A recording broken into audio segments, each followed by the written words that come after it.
we saw in the last lecture, perhaps surprisingly to some, that Machiavelli has a certain belief in and confidence in the people. He certainly fears mobs, but he does not fear people in a well-governed, well-organized, stable society. And in fact, one of the points that he makes early in the Discourses is that there needs to be, in a successful republic, a way for people to vent their anger so that it doesn't blow up into either a conspiracy or a mob. And he looks at his own city of Florence, and he says one of the problems that we've had in Florence is that there really is no safety valve. There really is no way that people are able to sound off. And because of that, a lot of bad things happen.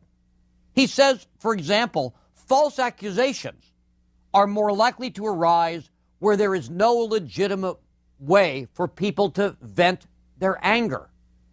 That if you don't allow that public venting, there are going to be a lot of stories spread, a lot of rumors going around, a lot of secret denunciations, and they aren't very trustworthy because they don't have any public scrutiny that they go through. Machiavelli does say that in a society where false accusations are spread, those who spread them need to be punished because they really are dangerous. It is very dangerous when people spread around things that are not true. Whether it is, imagine in a city like Florence, people spreading the word that, there's no food supply. The so-and-sos are coming, the C&Es or the Spanish or the French or whatever it might be. We know how those things can touch off all kinds of riots, touch off economic displacement. All of a sudden, the price of food goes up by a factor of several because the rumors are we're going to come under siege or whatever.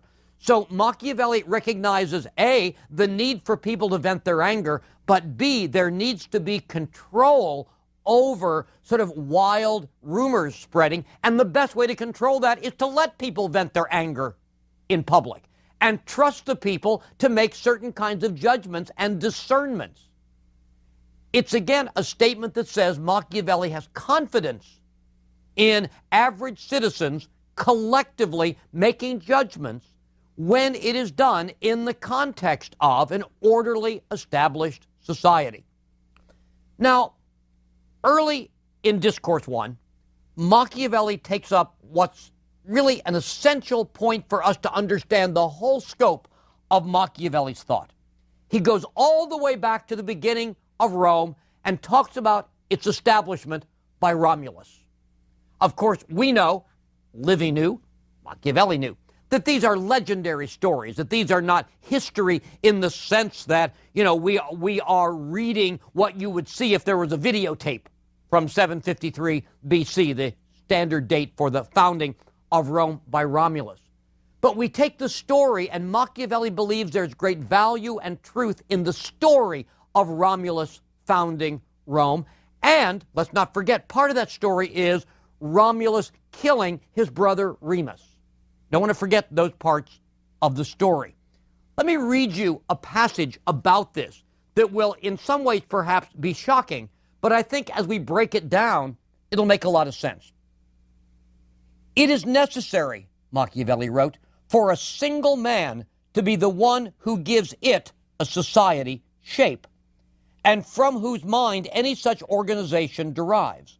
Thus, the prudent founder of a republic. Now remember, the republic in a technical sense comes 250 years later with the expulsion of the last king. Romulus is, after all, a king, hardly a republican. Nevertheless, the prudent founder of a republic, one who has this courageous desire to serve not only his own interest, but the common good, and not his own heirs, but rather everyone in their native land, must strive to assume sole authority. This sort of strikes us as odd. The way you start a republic is for one strong man to take over and do everything. Let's continue, however, to follow this. Nor will a wise mind ever reproach anyone for some illegal action that he might have undertaken to organize a kingdom or to constitute a republic. It is truly appropriate that while the act accuses him, the result excuses him. And when the result is good, like that of Romulus, it will always excuse him, because one should reproach a man who is violent in order to ruin things, not one who is so in order to see them aright. Machiavelli, I want you to notice in those words, has just sort of said, well, it's okay for Romulus to have killed his brother Remus. And therefore, we need to look at this passage carefully to see what it says and to see what its implications are. Again, he says, societies don't start by committee. Societies start with one person taking charge, organizing, saying you do this and you do that. It's not a group of people sitting around in a circle and figuring out how to parcel out things. That's just not the way things begin, Machiavelli says. So we need to have a person in charge as the founder of a state. Okay? One of the things he then said next is that somebody doing that for the common good, you've got to do it for the right reason, with the right goal in mind. And the goal is all the people in this territory that you are defining, not just you, not just your kids, not just your grandkids. Okay? If that is you, if you're doing this for the right reason, then, he says, it is okay to do some fairly cruel things, which is, again, very close to that notion that we've talked about in The Prince. Does Machiavelli believe that the end justifies the means? And when we talked about that, the point I made at the time was, if you have the right goals, Machiavelli says, then you need to take the actions that will achieve those goals. The goal of Romulus is to found this society, to organize people who live in this territory that becomes the city of Rome. And the fact that he had to knock off his brother to do it, he would condemn Romulus for killing Remus if Romulus had killed Remus because, well, it's just for Romulus's own sake, or so Romulus's kids could inherit all rather than just part of things. That's not why he did it. Machiavelli says Romulus did that act for the right reason.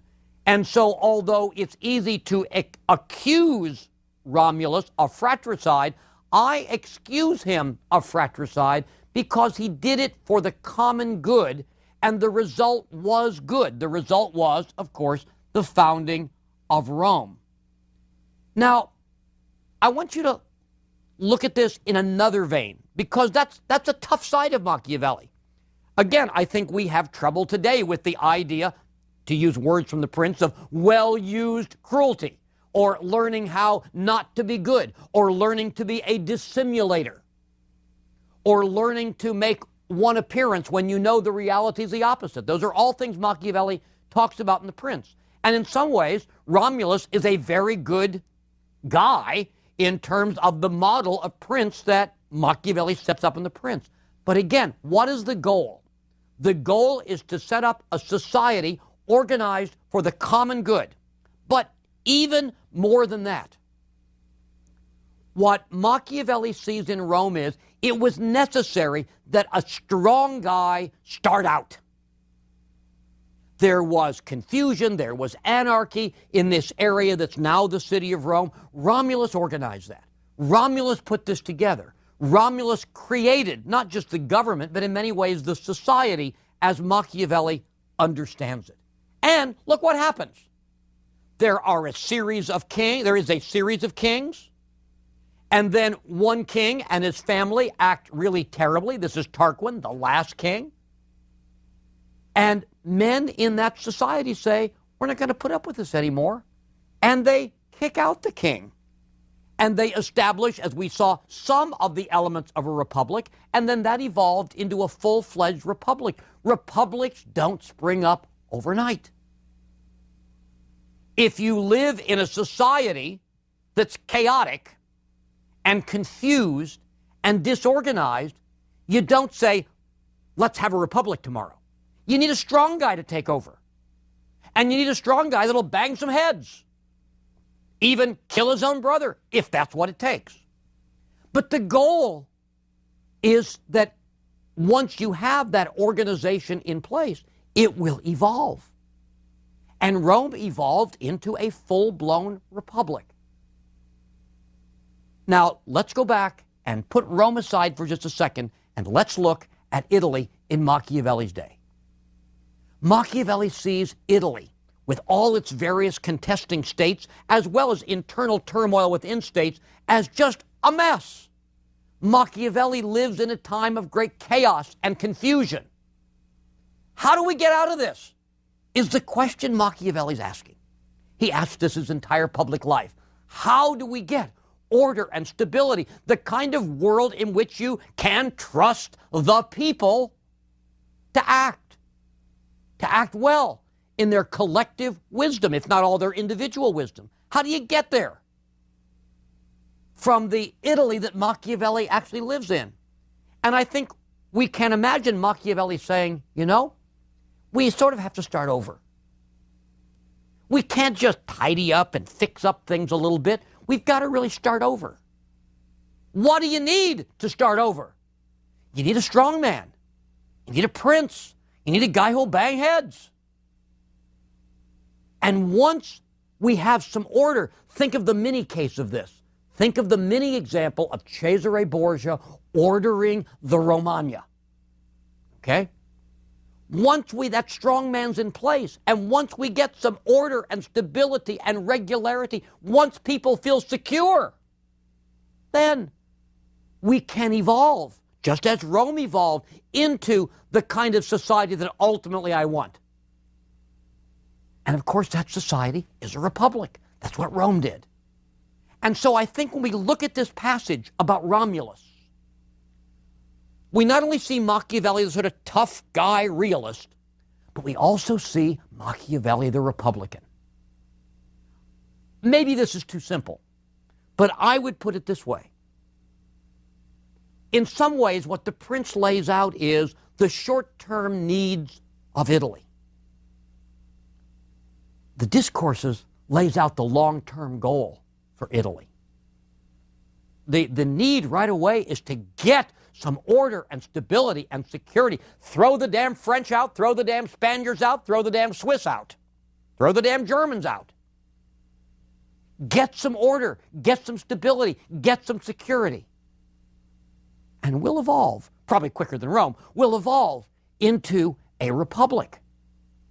But we can't get what I want from where we are without a strong man. Whether it was going to be Cesare Borgia, whether it is a member of the Medici family, taking advantage of the fact that 2 of the 5 major states of Italy were controlled by Medici when the Prince and the Discourses were written. And so it's in this passage that I think we really begin to say, gee whiz, those people who say Machiavelli is really a Republican at heart, and those who say, hey, haven't you read The Prince? They're not talking about 2 different guys who are incompatible. We can begin here to see and sort of integrate the various works of Machiavelli into a larger pattern of understanding what this guy is saying. Again, we may agree with it or disagree with it. But this is how Machiavelli understands things, that having written The Prince does not disqualify him in his own mind as a Republican thinker. Because the goal is much more what Rome has than what any prince would do. The goal is not to have a Romulus forever. The goal is to have a Romulus to sort of start ordering things that will evolve into a republic. That's the idea. Oh, there'll be struggle and there'll be conflict in that happening. No king just turns over power. But hey, what's one of the points Machiavelli made that we talked about in the last lecture? Struggle and conflict are okay. They're not intrinsically evil. They very often can produce good things. So we can really begin to see now here how Machiavelli's thoughts coming together. And it really is exciting, it seems to me, to discover that. So we really are finding that Machiavelli is a Republican. And by the way, at the end of this passage, Machiavelli basically criticizes Julius Caesar and almost all the Roman emperors. You read The Prince and you say, gosh, he must love the imperial period of Roman history because you have all these strong guys. And indeed, he praised Septimius Severus, and in the Discourses, he praises Trajan and Hadrian as being good emperors. It's not that all emperors are just terrible, but by and large, he rejects the emperors. By and large, he rejects that period of Roman history as inferior to the time of the Republic, which was a better governed time in Roman history. Needless to say, one of the things we're going to be interested in as we move along is how did the Republic collapse? What weaknesses were there so that the Republic turned into empire? Because we can certainly imagine Machiavelli saying, if we get our strongman, and if we have this evolution, probably not in my lifetime, into a republic, how are we going to preserve it?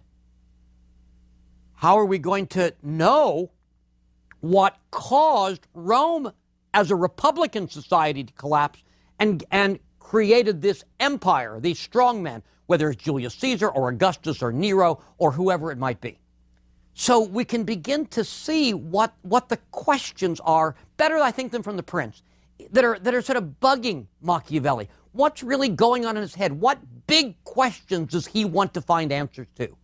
What big problems does he want to find solutions to? Or if not solutions, at least point his own Italy that he loves so dearly, as he made clear at the end of the Prince, in the right direction, to get it moving away from the chaos, the insecurity, the confusion, and the foreign domination that it faces. The next topic Machiavelli takes up has to do with looking at the second king of ancient Rome. Now, most of us know the name Romulus and sort of picture Romulus, Remus, and the she-wolf. Probably the next king is not a household name, just like fewer people have heard of John Adams and George Washington. Okay? A guy named Numa Pompilius.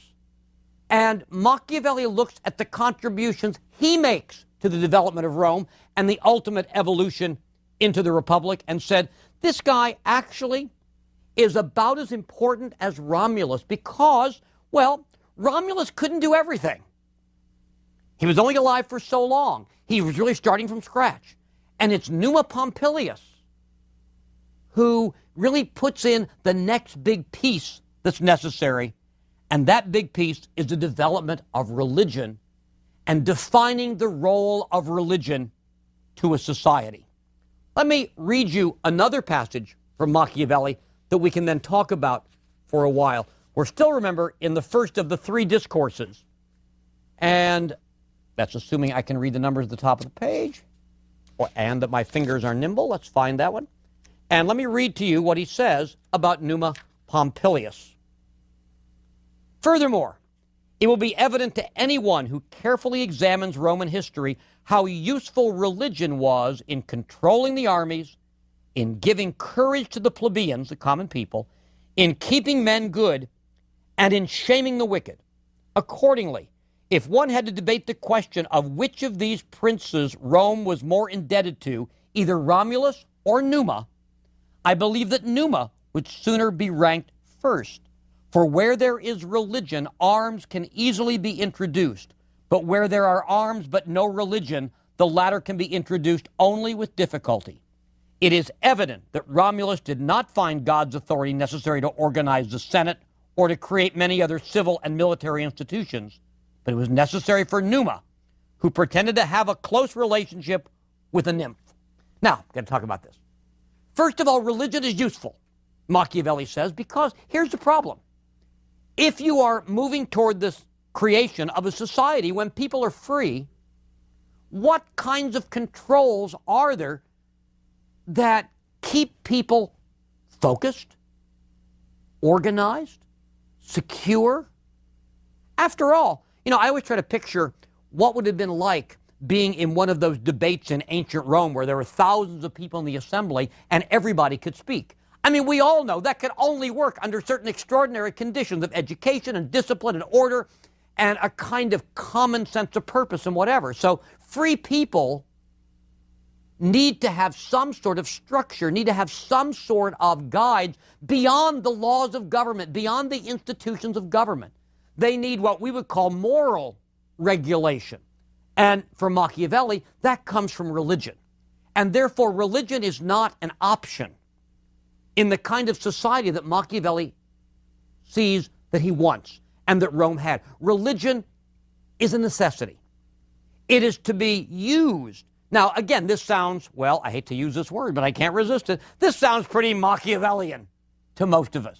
That is to say that Machiavelli says religion He doesn't talk about it as a system of worship or seeking eternal life. He talks about it as a moral system that's useful to the rulers, assuming the rulers are good people, to control the excesses of people, to keep them to be something other than a mob, but an organized society. Religion controls armies, gives courage to people, keeps good people good, and points out and therefore shames the wicked, to summarize what I had just said and what I had just read. Now, Machiavelli says Numa pretended to have a relationship with a nymph. Didn't really have a relationship with a nymph, but he pretended to and used that as sort of, hey, the gods through the nymph are telling me this, that therefore he could speak with a certain kind of religious authority, is what he was claiming. Now, let me give you a specific point that Machiavelli makes about why this is so. He says, quoting Dante, that you're never going to have good rulers all the time.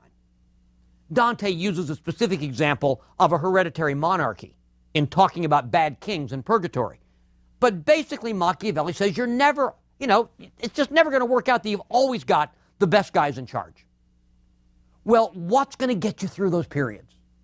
And the answer is a kind of moral structure that says to people, you can do this, but you can't do that. Even if the king isn't paying much attention, even if the government isn't paying much attention, there are boundaries and there are punishments, not those brought on by the government, but those brought on by the gods, and therefore people have to act within certain moral parameters.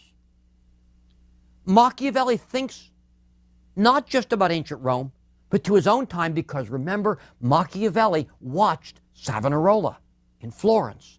Machiavelli was 25 years old, to remind you, when the Medici were kicked out of Florence in 1494, and Savonarola became the dominant figure that led to the establishment of a republic in Florence. And he said, Machiavelli doesn't ultimately say whether he believes this or not. He says that God's speaking to me, and I'm passing this on. I am speaking with more than my own intellectual or even my own moral authority. I'm speaking for God, is what Savonarola claimed. And therefore, Machiavelli saw the power of that to keep the Florentine people disciplined at a time when the family that had ruled for 60 years had just been booted out, and the damn French were on Florentine soil. How did the people stay somewhat united, somewhat under control? The answer was, for Machiavelli, I don't think anybody could have done that on his own, but Savonarola was able to do it for several years, not forever, for several years, because of this claim that he had. I'm not just speaking for me. I'm not just speaking about a book I read. I'm speaking because God speaks to me. And therefore, what Machiavelli sees is that religion is not just handy, it is vital for the survival and the continuation of a society. Now again, Machiavelli doesn't seem to be interested in the supernatural elements of religion. What he's talking about more than religion as we would define it today is there needs to be some sort of greater authority and some sort of moral law, not written into statute form. We all know that, in the system today that we live in, not everything people regard as immoral is or should be illegal. After all, Dante puts flatterers toward the bottom of hell. Flattery is not a crime.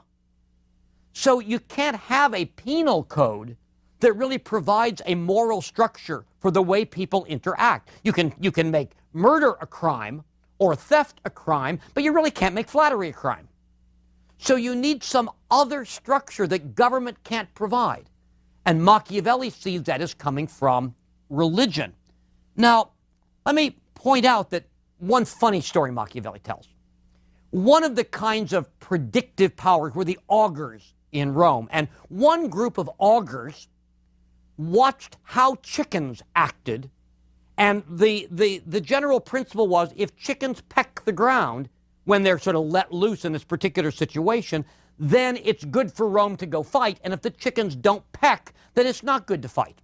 Well, Machiavelli tells a couple funny stories. I think they're funny. About this augury with the chickens. he gives a good example and a bad example of how religion is used. Both cases are cases where the leaders of Rome at the time said, boy, now we're really at a military advantage. We need to fight now. In the first case, the chickens didn't peck. And what one of the leaders did is put the guys who interpreted the chicken pecking in the front row as they were preparing for battle. And one of them was accidentally killed. And so that allowed the leader to say, those auguries that they gave about not fighting, they don't count because you see what happened to the guy who interpreted the chickens. Now, Machiavelli said that was smart. Put that guy up there where he's going to get hit by an arrow. That was really smart. He tells another story. Again, the chickens didn't peck and the leaders wanted to go to battle. And in this case, the Roman leader said, well, if they won't peck, maybe they'll drink. And he threw all the chickens in the ocean. That didn't work because the troops didn't see that as a rejection of the augury, and they were defeated, and this general was later punished.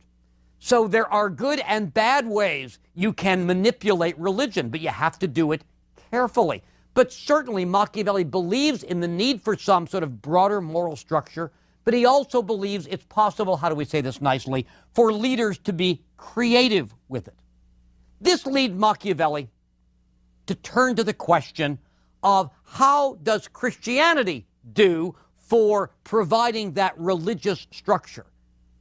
And Machiavelli looks and says Christianity has failed because the leader of Christianity, the Pope, has failed. Why would anybody take the moral teachings of the church, which are good in and of themselves, I think Machiavelli would believe, at least in many cases, why would people take those teachings seriously when the Pope doesn't follow them?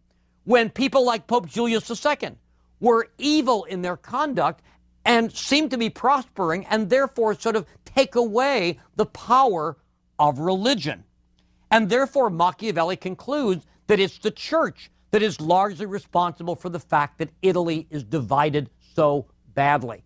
The church's leadership should be something that works for the kind of development of the society that Machiavelli is envisioning, but in fact by its behavior, the leaders of the church are working against it. Now, next, Machiavelli takes up the question about how do you preserve freedom? Let's assume now that with Romulus and Numa and the various pieces in place and the evolution of Rome, that you actually obtain freedom. Well, point number one, people who have been corrupted cannot live freely. Okay? If you're going to have a free society, you need a people who are capable of living free and living within, again, certain bounds, certain constraints, so that the crowd doesn't become the mob. Secondly, it's a very interesting point that Machiavelli makes. When a state becomes free, it creates enemies rather than friends. I think today sometimes we're naive in saying, well, once a state's free, all of its problems are over. That's the great moment of stability and order and triumph when a country becomes free. Machiavelli says beware of that. Because if you have unfree peoples around you, it's not that necessarily the response of those nations is, gosh, we want that too. It's, gosh, that's a danger to us. Whoever the us is, the leaders that are in power don't want to share power and whatever. So freedom is not the end of danger. It, in fact, can sometimes increase the danger. Machiavelli says Rome, for several centuries, the people were essentially uncorrupted. They lived in a kind of purity. There were individual corruptions. There were better and worse times. Machiavelli's not a dreamer, not somebody who is wistful about the past. But nevertheless, there was a time for centuries in Roman history when the Romans could maintain their freedom because they were pure enough to maintain their freedom. Well, what could screw that up once it's there? One of the things that Machiavelli points out, following the Roman historian Sallust, is that as long as Rome had serious enemies that were really capable of doing it damage or even perhaps capturing it, Rome remained free.